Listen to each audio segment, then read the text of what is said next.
शं नो मित्रः शं वरुणः शं नो भवत्पर्यमा शं न इन्द्रो बृहस्पतिः शं नो विष्णुरुक्रमः।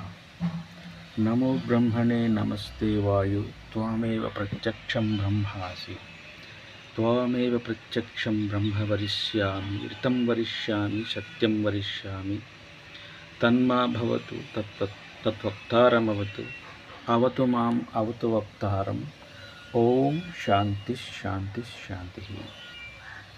ఇందులో మహర్షి దయానంద సరస్వతి వేదంలో ఉన్న ఈ మంత్రాన్ని ఉటంకిస్తూ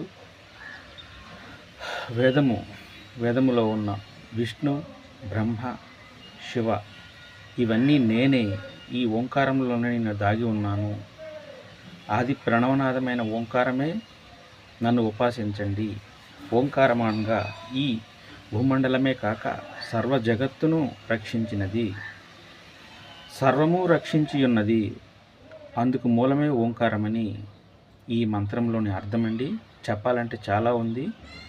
మన సనాతన గ్రంథమైన వేదంలోని ఇలాంటి గొప్ప జ్ఞానమైనటువంటి విషయాలు మనం తెలుసుకోవాలి భారతీయులుగా. ఇది ప్రతి ఒక్కరి బాధ్యత అండి. లేకపోతే అన్యమతాల బారిన పడి మనకి ధర్మం అంటే ఏంటో తెలియక అన్యమతాల త్రోవలో వెళ్ళిపోవాల్సి వస్తుందండి. ఇది మనందరం భారతీయులుగా తెలుసుకోవాల్సిన విషయం. నమస్తే.